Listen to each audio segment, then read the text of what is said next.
All right, 2 Kings chapter 6. This is one of the stories of Elijah. This is my favorite story. I love this one. Like to use this a lot in my own life as well.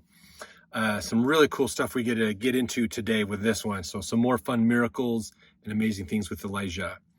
So verse 1, and the sons of the prophets said unto Elijah, behold now, the place where we dwell with thee is too strait for us, or too narrow for us, basically. Let us go, we pray thee, unto Jordan, and take thence every man a beam, and let us make a place there where we may dwell. And he answered, go ye. So he's basically saying, there's not enough room. Let's go over there where we can spread out more and have a little bit better situation, basically. So they're like, oh, okay, fine, let's go. Verse 3, and one said, be content, I pray thee, and go with thy servants. And he answered, I will go. So Elijah went with them. Verse 4, so he went with them, and when they came to Jordan, they cut down wood. But as one was felling a beam, the axe head fell into the water, and he cried and said, alas, master, for it was borrowed. So he's cutting the tree. If you've ever cut with a real axe, like I actually had an axe and you're chopping at the tree, okay, over time, those axe heads, after those impacts, they can work their way off the end of the wooden stick that they're fastened into. Basically, they can work their way off. Sometimes you'll see that at the head of the axe will have several nails put in it. Those nails are there to spread that wood to make it a tighter fit so the axe head doesn't come off. So in this case, the axe head came off. He was probably going to swing it, and that axe head just flew right off, basically, and disappeared. So, and it was borrowed, meaning he has to compensate the person, either bring it back or compensate them. So he's in a bad spot. Verse 6, and the man of God said, where fell it? And he showed him the place, and he cut down a stick and cast it in thither, and the iron did swim. Therefore said he, take it up to thee. And he put out his hand and took it. So this is a pretty wild story. And if you know anything about iron, it's heavy and it does not float at all. Granted, if you spread it thin enough over a wide area, you displace enough water that it will appear to float. That's what a boat does. Boat floats because it displaces enough water. Axe head does not displace enough water to keep it on the surface. Okay, the weight, it falls through the water because of the weight and sinks because it's not displacing enough and it's too dense, basically. So it does this. So he took the stick, he threw it on the water, up comes the axe head. It's pretty amazing, pretty cool thing. Dummelow in his Bible commentary said the prophet's powers were exerted to help one who was honest enough to be the more concerned for his loss because the axe was not his own. So it wasn't somebody going, I need personal help. He's going, this is not my axe. I'm going to have to replace this. This is somebody else's, and I need to take care of it. I need to fulfill my obligation. Be honest. So the prophet said, I will help you out, because he's being honest about the situation, basically. So that's a pretty fun story, little fun thing there. If you read these stories, hopefully you realize there's nothing God cannot do. And why do we not see these things in our day and age? The reason we do not see these things in our day and age, as is talked about in the Doctrine and Covenants, is lack of faith. The more we believe in God, the more we're willing to work with him, the more miracles he will perform with us. So when you think back to this last General Conference, which would be October of 2022, President Nelson said that we will soon see like more miracles from the power of God than we've ever seen before. We're going to see some amazing stuff. Why is that? The world's going to get more wicked, and the faithful are going to become more faithful, and the faithful will see the miracles, basically. The others might not see it. So, very important point. We need to increase our faith, and we can have these kinds of experiences in our day and age. They do happen. Sometimes we hear stories of miraculous things happening still, which is great. We need to have that faith in God so that we don't have faith in God so that we can see amazing things. We have faith in God because he's God and he's there to help us. And because of that, then we can see these things. So in a way, believing is seeing. So verse 8, when the king of Syria warred against, the king of Syria warred against Israel and took counsel with his servants, saying, in such a place shall be my camp. So there's a war between Syria and Israel. So apparently that alliance that helped Naaman to get healed is broken.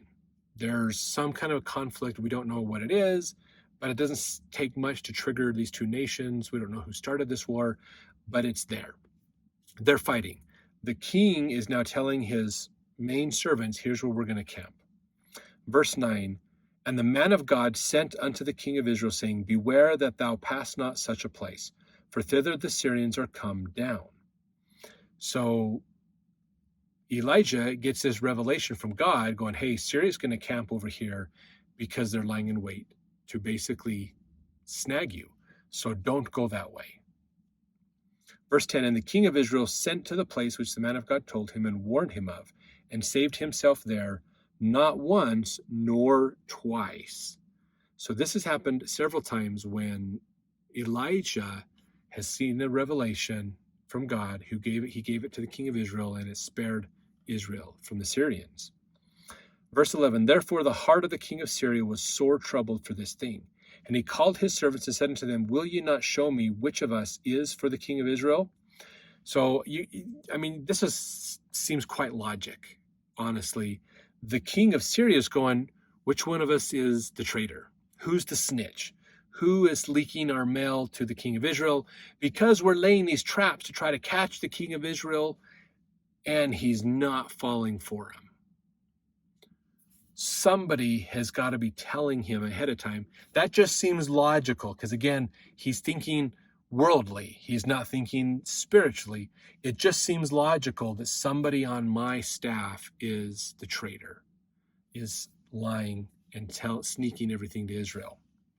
So verse 12, and one of his servants said, none, my lord, O king. But Elijah, the prophet that is in Israel, telleth the king of Israel the words that thou spakest in thy bedchamber. We don't know who the servant was. Maybe it's Naaman. Maybe Naaman's like, hey, they got this prophet, and he talks with God, and God is probably telling the prophet what to tell the king of Israel. It could be Naaman. We don't know. But anyways, they tell him, it's not us. We're not leaking anything. We're loyal to you. It's their prophet. They have this guy that talks with God, and God is spoiling our plans to them, basically. Verse 13, and he said, and this is the king of Syria, go and spy where he is, that I may send and fetch him. And I was told him, saying, behold, he is in Dothan. And you can look that up in the Bible dictionary, more about that town. So he sends out his spies, figures out where Elijah is camped. Okay, Dothan is an area that is kind of a valley. There's some hills off in the distance, but it's a very flat valley, very big, wide area. Verse 14, therefore he sent thither horses and chariots and a great host, and they came by night and compassed the city about. So at night, the king of Syria snuck his army into this area, said, go take this guy out, basically. They surrounded the city at night while everybody's asleep. So trade's not happening, commerce isn't happening. They're asleep, it's too dark to do stuff. They got themselves into position. Okay, at night. Now, this is actually an interesting point. Fighting at night was an uncommon thing. This was usually left to small groups for like special forces type ideas, basically.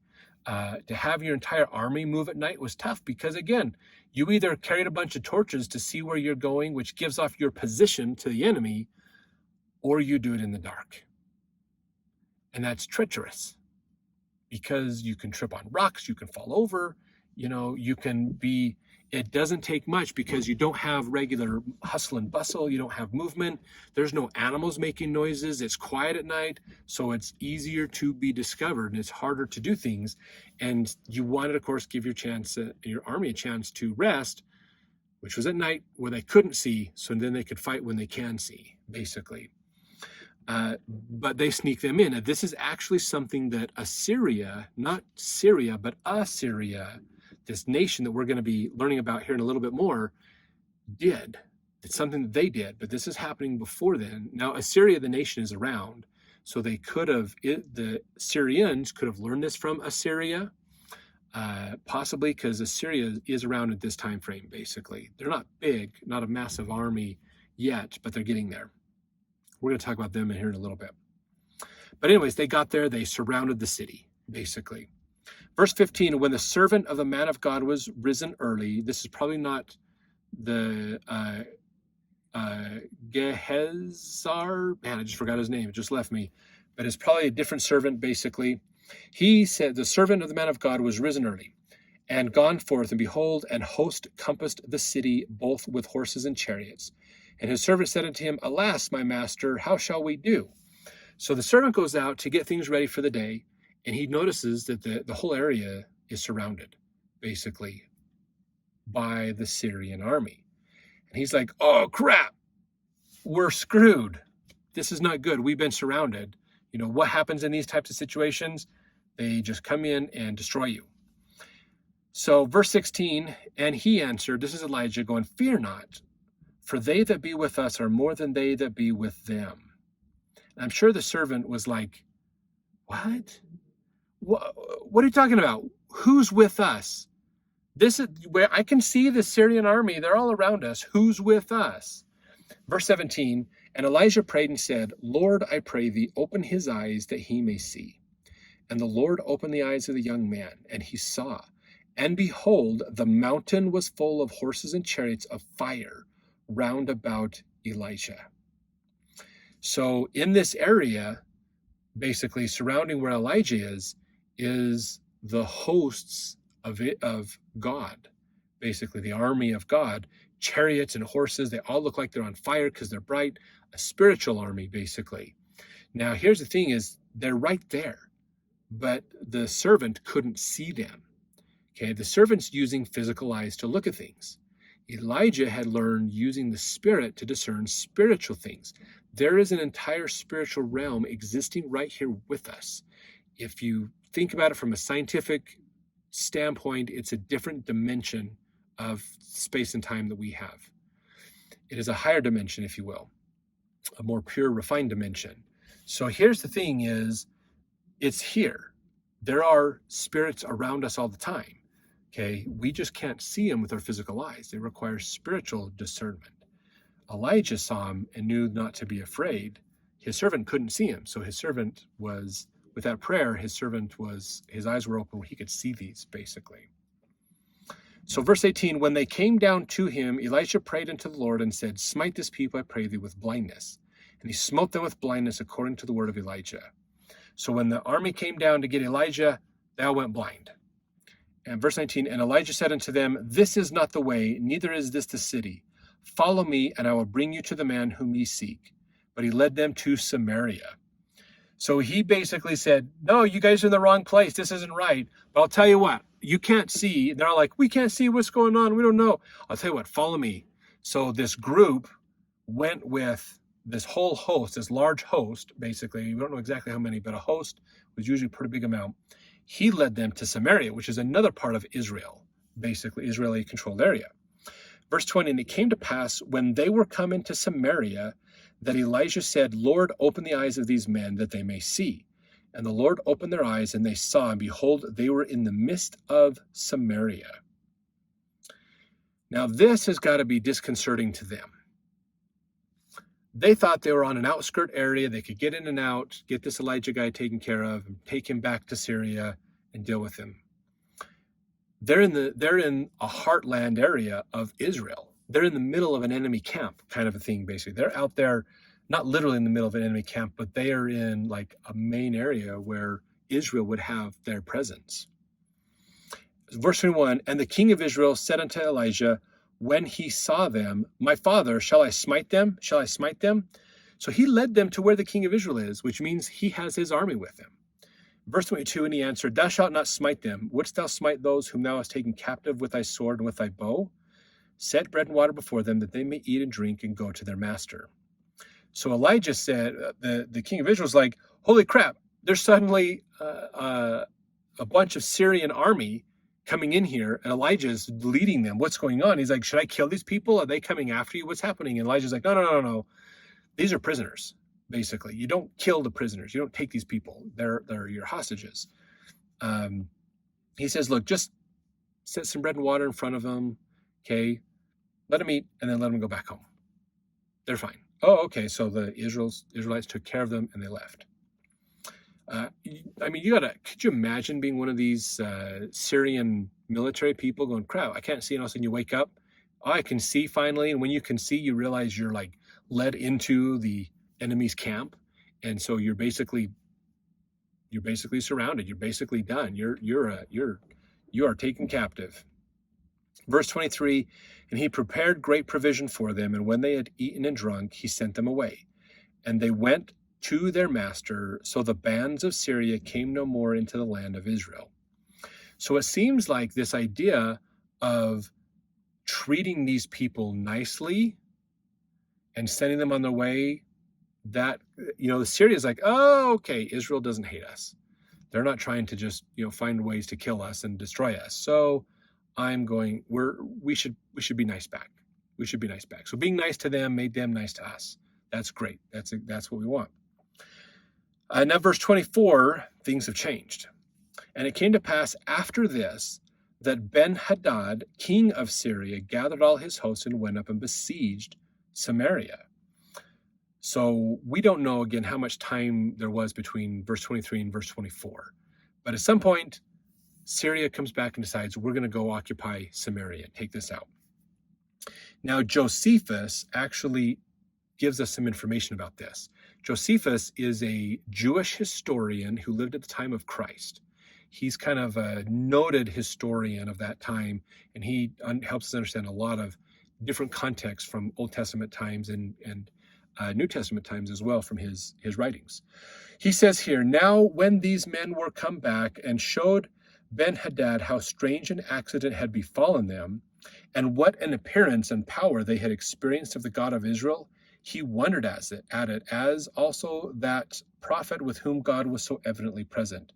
So he determined to make no more secret attempts upon the king of Israel out of fear of Elijah, but resolved to make open war with them, as supposing he could, to be hard for his enemies by the multitude of his army and power.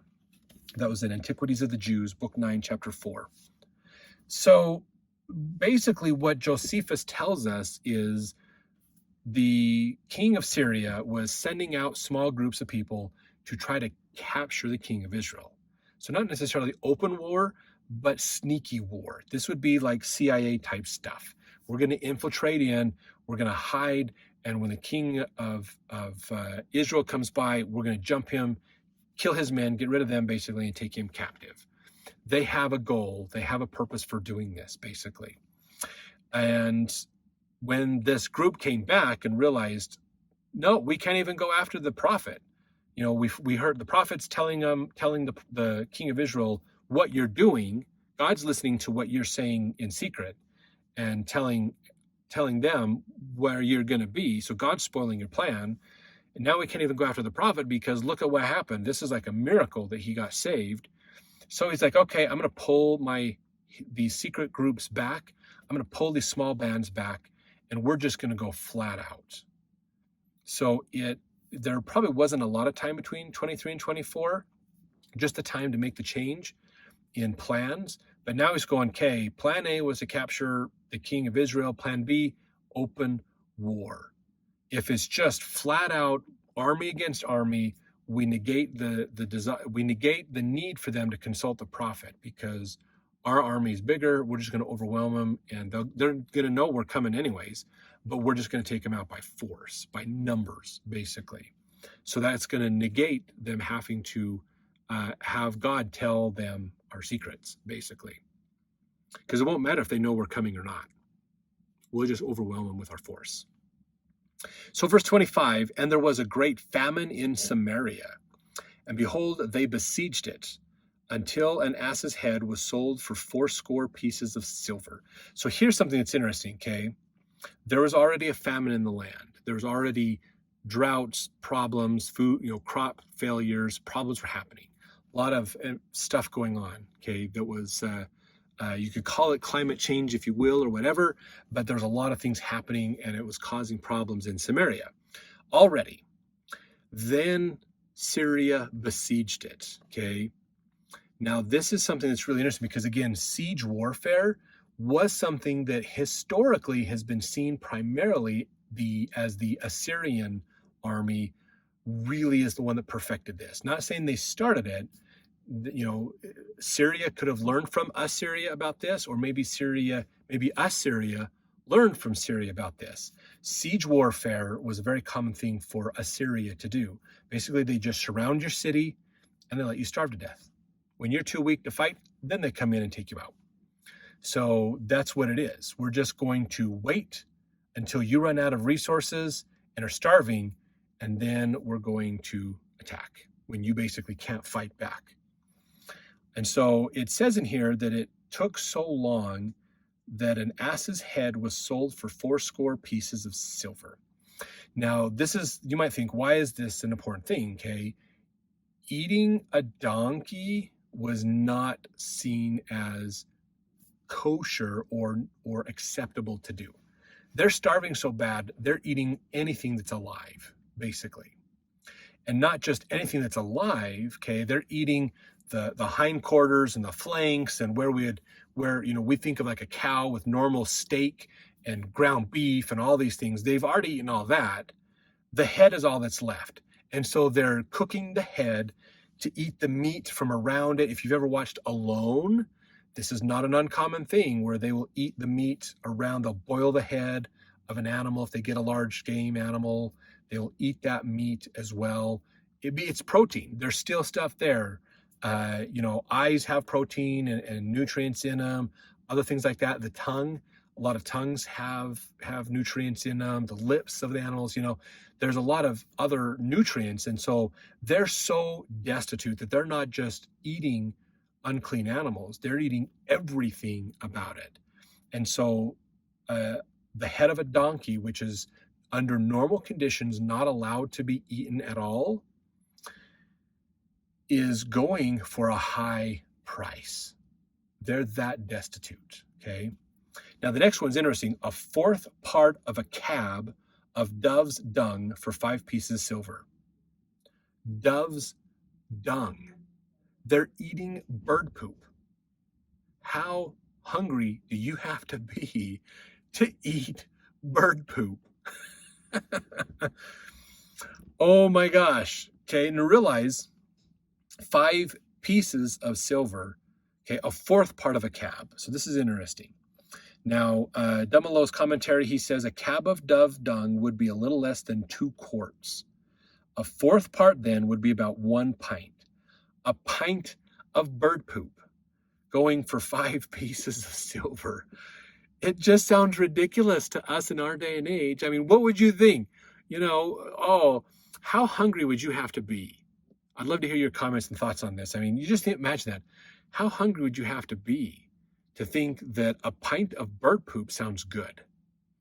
Now, just to give a little bit of perspective of this, some of you remember, and if you want, you can go Google this as well. I'm trying to remember what year this was. I think it was around 2005, 2006 timeframe. The price of corn went through the roof because the government at the time was starting to push more ethanol, which is you grow corn and you extract it to get the ethanol, which is supposedly better than gasoline, basically, to help your cars out. They were using biofuels which made from corn to, I could be getting some of the details wrong on here, but basically the government invested in corn. Corn became super popular. The price of corn rose. And the problem is it basically meant third world countries couldn't buy corn. They couldn't get cornmeal, which was a common major staple for them. And so down in, I don't know if it was in Jamaica or if it was more like in Haiti or those areas.